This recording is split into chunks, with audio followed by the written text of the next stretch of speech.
Hello everyone, I'm Mr. Markow, and today I'm going to be talking about the environment.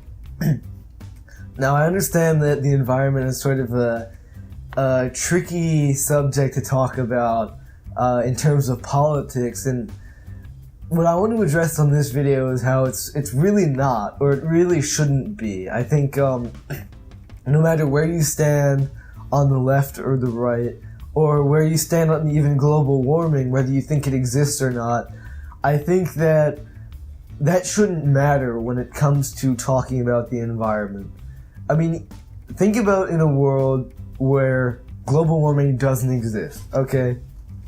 Let's say it doesn't exist, there's no problem with our CO2 outputs, there's no problem with pollution, with emissions, there's no problem with soil, there's no problem with the rising sea levels, none of that exists. Now, does that still give you the right to, let's say, leave your lights on when you're not home, or when you're not in a room? Does that give you the right to waste a bunch of water and keep the faucet running? Does that give you the right to litter and throw on the ground and you know, not pick up or clean after yourself? And or idle in your car, things like that. And the answer is no, right? Like, I think it's sort of interesting to think about the topic as a whole, and in terms of global warming and whether it exists or not, whereas it doesn't matter if it exists or not. I think that on a daily basis we should still be doing every single thing that we possibly can for our environment, and we should do every single thing that we possibly can to limit any negative impacts on the environment. And I think, and it does come down to an individual level. So everyone that is mad at someone like President Trump for taking us out of that Paris climate agreement, it's not like you can't still help the environment, you know what I mean? Because it does come down to an individual level. Like, imagine if all 7 billion people had their lights on right now. If we all turned our lights off 1 second earlier, that's 7 billion seconds worth of energy that was just saved. 7 billion less seconds of pollution that was just created, right? It does come down to an individual level when you think about it. And just because we're out of the Paris climate agreement, that doesn't mean that you should start littering now. Things like that. And I think that's what people don't really understand, and I think that's a shame when talking to people. Not to try and shame anyone in particular, but I'm just saying that I think people don't understand the importance of our environment and the importance of our effects on the environment regardless of climate change. I mean, if I throw a piece of paper out my window, I'm having an effect on the environment, and therefore I'm having a negative effect on the environment, and therefore I shouldn't throw a piece of paper out my window. And it comes down to things like that. I know that I do everything that I possibly can to try and help and save and protect the environment, which is a little bit hypocritical, seeing as how I have like an iPhone and a laptop and a camera and you know, a bunch of different things, and I'm using electricity all the time. But I really do, and I know that I could take it a step further. Like, if I really wanted to, I could, you know, boycott things like Apple and not have any technology because I don't want to create e-waste and things like that. And I understand that, and I realize that that's an option. So I don't think, I guess I can't say that I'm doing everything that I possibly can do, because I guess I'm technically not, but I think that I commend people that do something like that and really take it to heart. Like the tree huggers, like the people that want to keep nature intact. I don't think there's any problem with that, and I stand with those people. I mean, I have a solar panel just right here. I have a solar panel.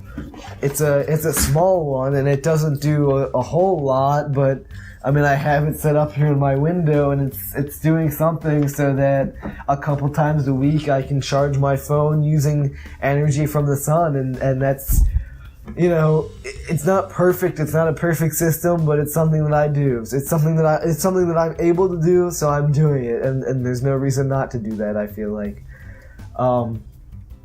and so I think I sort of got sidetracked in the beginning of this video, calling people, not calling people out, but going hard after different groups of people. But I think that, I don't know, I live in a small town in New Jersey that it's super beautiful.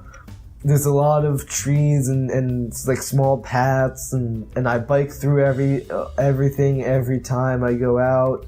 All these different backwoods areas and wooded areas, and there's a lake that's really nice right by where I live, and it's really nice. And I think that just to be able to preserve that, and just to be able to have that, and I think, for anyone living in a city or a suburban city, sort of, they don't have that, and so maybe they don't realize just how precious the environment is, and just nature, and just being able to go outside and go into a forest or ride a bike along the lake, that's an important part of life, and it's a certain feeling, it invokes a certain feeling that's it's indescribable, and you can't get it when you're sitting inside at a computer or at a laptop. You can only get it when you go outside and you go and be in nature. Not to say oh, I'm spiritual and one with nature, but I think there is sort of a connection there. Maybe not for everyone, but definitely with me, when I go outside, I just feel better, and that's partly just the oxygen in the air and the sun and everything. But that's part of it, though, right? So there is a scientific benefit of going outside and getting sun and getting fresh air, and I like that, and I don't want to lose that, and I want to do everything I can to protect that and to create as much of that as possible. So even I've always thought of if I ever got really rich, if I won the lottery or something and I had a ton of money, one of the first things that I would do is just try to buy a bunch of land somewhere and then just leave it, just let it be, just leave it, as a preserve, basically, but not open to the public, because I wouldn't want people going in it and disturbing it. I would just, eventually maybe I would open up to the public as a public preserve, but just buying a bunch of land somewhere, if there aren't any trees, just throw a bunch of seeds on the ground and see what happens, and then just leave it alone and just let it be and let it grow, and just to preserve the land like that. That's what I would ever do if I got a bunch of money at some point, and I'd be fine with that. I just need enough to live off of, and then the rest I would use to give to charity or to this, and preserving this, and making sure that something like that, like an open preserve, would be able to survive. And I think that's important to have, and to have parks near you, to have lakes near you, to have bike paths through wooded areas, some off-road things. I think that's really cool, and I think that it's an important part of life to have that aspect of having nature right near you. And so for people that litter, for people that do waste electricity, that do waste water, that do waste gas, it's just a shame. And then it's just sad, because you're ruining things for everyone else. And you might say so what if I leave the light on for 5 extra seconds? That's what it comes down to. Is that's 5 extra seconds. Now we're only talking about one person leaving the light on for 5 extra seconds.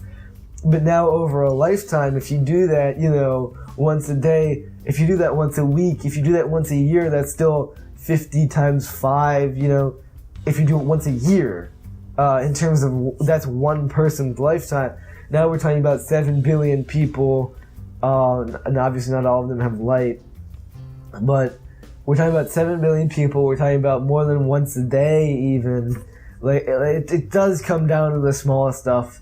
And I understand that companies are also part of the problem, and so you can say, like, oil companies are part of the problem or something, or drilling is part of the problem, which it is, but at the same time, you have to take the initiative as well. You can't just complain that some company is ruining the environment while you sit here inside also ruining the environment. So yeah, that's my thoughts on like nature and just like our environment, no matter where you stand. Like I said, politically, I think that where we live and the stuff around us, that affects everyone, no matter what. So I think it's my opinion that you can deny global warming, that it even exists, and you should still be able to care for the environment. You should still be able to, you should still not litter. Because you have to understand that still has an impact no matter what. I don't know. I think that people just have to come to that realization themselves. I think they have to go outside and and sort of live with that fact themselves. And eventually they'll do the right thing, I hope, and just care for the planet.